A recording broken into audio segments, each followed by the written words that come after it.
11 astuces de survie d'un ancien agent secret. C'est toujours fascinant de voir avec quelle facilité les agents de la CIA peuvent survivre aux situations extrêmes dans les films. Eh bien, dans la vraie vie, ils sont encore plus cool et plus résistants. Tu veux découvrir certaines de leurs meilleures astuces de survie? Alors prépare-toi parce qu'un ancien agent secret partage aujourd'hui ses secrets pour te dépêtrer de n'importe quelle situation critique. Mais avant de commencer, n'oublie pas de t'inscrire à notre chaîne et de recevoir nos nouvelles notifications de manière à être le premier à voir nos dernières vidéos. Numéro 11. Un accident de voiture. Les statistiques des accidents de la route font froid dans le dos. Rien qu'en 2017, on a dénombré plus de 3000 morts en France. Donc, même si tu es le conducteur le plus prudent qui soit, cela ne sera jamais de trop de savoir que faire en cas d'accident. Quand tu conduis, tu devrais garder les mains en position de 9h15 et non pas 10h10, comme on a pu nous le dire. Tes pouces devraient toujours être sur le rebord extérieur du volant. Si tes doigts sont sur le côté du volant, tu présentes plus de risque de les casser. Croiser les bras n'est pas non plus une bonne idée. Si tu as un accident, tu peux non seulement te casser les poignets, mais aussi les avant-bras.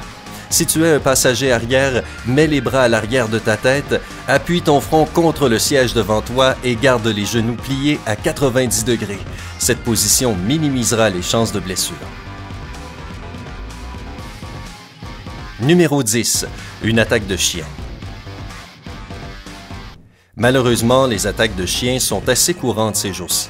Et pour ce cas particulier, tu devrais être préparé à l'avance. Un mélange d'eau et d'ammoniac est l'une des meilleures façons d'effrayer un chien agressif. L'ammoniac ne le blessera absolument pas, cela le fera juste fuir. La seconde option est d'utiliser une bombe aérosol, comme ces produits destinés à nettoyer les claviers. Un puissant coup de spray froid dans la truffe du chien désorientera même le plus hostile d'entre eux. Et enfin, sache que le spray au poivre est la plus puissante des méthodes, tout comme l'urine de tout autre animal. Et si cela devient vraiment effrayant, je n'aurai plus qu'à me servir de la mienne. Le spray au poivre effraiera le chien et le fera fuir, alors que l'urine l'empêchera de te suivre puisque les chiens la considèrent comme la marque d'un territoire étranger. C'est ça, c'est mon quartier ici, alors dégage! Numéro 9. Défoncer une porte en cas d'incendie. Si jamais tu te retrouves dans un édifice en feu, il y a de fortes chances pour que tu aies besoin de défoncer la porte pour t'échapper ou pour aider les autres. Et ne te méprends pas, la manière dont c'est présenté dans les films est archi fausse. Courir à fond en direction de la porte et donner un grand coup d'épaule dedans peut sérieusement la disloquer ou encore te casser les os. En réalité, c'est bien plus simple. Il suffit de donner un bon coup de pied précis et puissant avec ton talon en mettant tout ton poids du corps dans ta jambe. Ton autre pied doit être bien ancré dans le sol. Rappelle-toi, un coup de pied précis et très puissant ouvrira n'importe quelle porte, même si elle s'ouvre de l'autre côté. Numéro 8. Barricader une porte. Tu ne réfléchis jamais à barricader une porte comme il faut jusqu'à ce que tu en aies réellement besoin. Eh bien, il existe quelques techniques pour le faire de manière vraiment efficace. Tout d'abord, tu peux mettre des bouts de bois dans tous les interstices de la porte. Cela sera bien plus compliqué de rentrer. Une serpillière ou une chaise mise en travers de la poignée de la porte peut aussi ralentir l'entrée des envahisseurs. Mais n'oublie pas que tu as aussi besoin de support au sol de manière à ce que la serpillière ou la chaise ne glisse pas. Tu peux toujours le faire comme dans les films. Entasse tout un tas d'objets lourds devant la porte. Ainsi, les assaillants auront du mal à l'ouvrir, mais aussi à passer à travers de tous ces objets. Numéro 7. Une fusillade. On en voit tout le temps sur tous nos écrans. Malheureusement, on en voit aussi suffisamment dans la vraie vie. Sur le moment, la panique prend souvent le dessus, mais essaie de te maîtriser et d'appliquer ces quelques règles de survie. Pour te protéger lors d'une fusillade, tu as besoin de trouver un bon bouclier. Une table solide avec un plateau en marbre ou en granit serait un excellent choix, bien mieux qu'un fauteuil ou un canapé. Si tu es à l'extérieur, essaie de te réfugier derrière un énorme pot de fleurs. En revanche, les poubelles ne sont pas de bonnes options. Si tu te caches derrière une voiture, fais-le à l'avant plutôt qu'à l'arrière. Et surtout, rappelle-toi que les presse-papiers et les couvertures de livres rigides peuvent ralentir voire stopper les balles. Donc, tu peux t'en servir comme gilet pare-balles.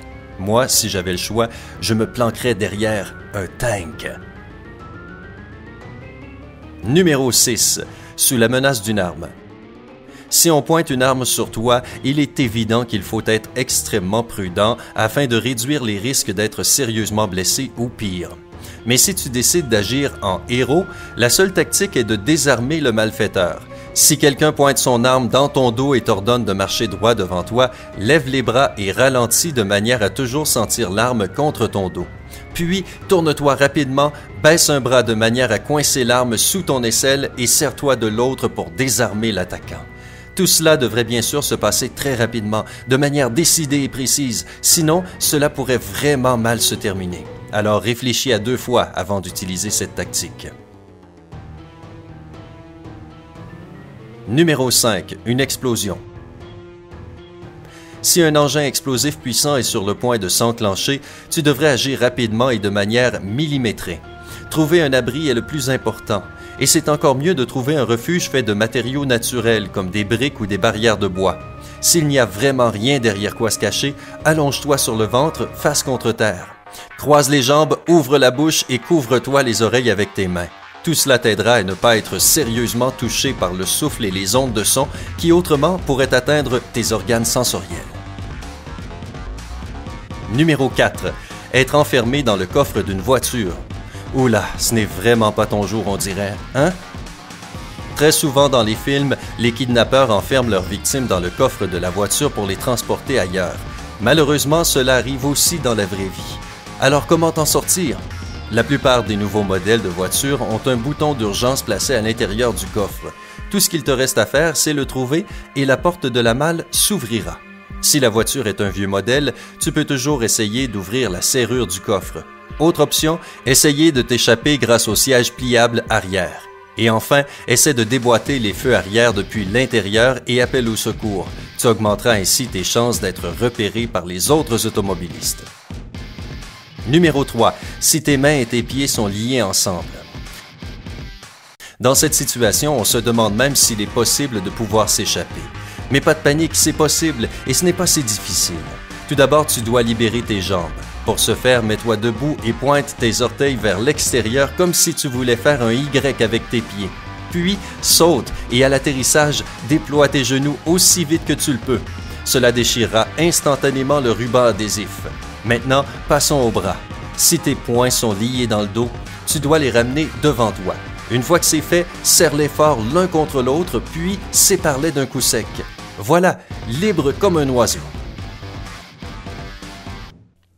Numéro 2. Sous l'eau avec les pieds et les poings liés. Et si nous passions à un autre niveau, si on avait les pieds et poings liés, le tout en étant sous l'eau? Tu ne saurais pas comment faire. Pas de panique, voici notre conseil. Le plus important est de respirer correctement. Ne panique pas, prends de grandes inspirations et expire rapidement.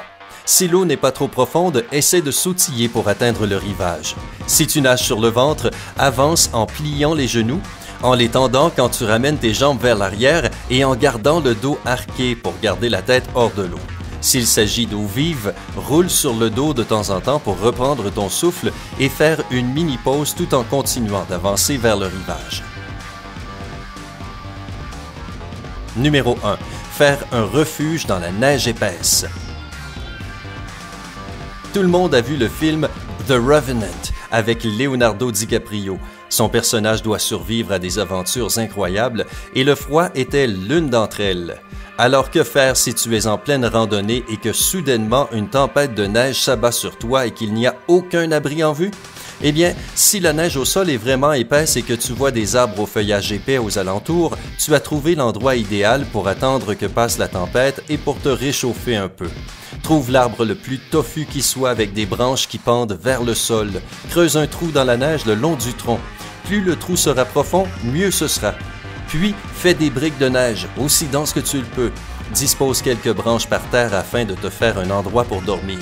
Mais ne t'attends pas à un Oscar pour cette prouesse. Bonus. les incontournables des agents secrets. Et si on te donnait une petite info en bonus? Qui n'aimerait pas savoir ce qu'il y a dans le sac d'un agent secret? Chacun d'entre eux porte bien sûr des objets qui les aideraient dans n'importe quelle situation, donc c'est vraiment un conseil à suivre. Faisons un petit peu de tri. Quelques-uns des agents spéciaux les plus populaires ont dans leur sac des clés de menottes, une lampe, un pistolet, un crayon, une boussole, un réacteur dorsal, non pas vraiment, une lame de rasoir, un couteau de poche, un protecteur buccal et un portable. Et chacun de ces objets est un incontournable. Par exemple, la gouttière de protection peut protéger tes dents lors d'un choc. Et le couteau de poche est universellement reconnu dans toutes sortes de situations, qu'il s'agisse de protection ou de survie. Joli kit! Est-ce qu'on pourrait offrir ça comme cadeau de Noël? Laquelle de ces astuces as-tu trouvé la plus utile? Dis-nous dans les commentaires ci-dessous. N'oublie pas de partager cette vidéo avec tes amis et ta famille afin qu'eux aussi sachent survivre à ces situations. Rappelle-toi de nous rejoindre sur Sympa. Alors abonne-toi, prends soin de toi et à très bientôt.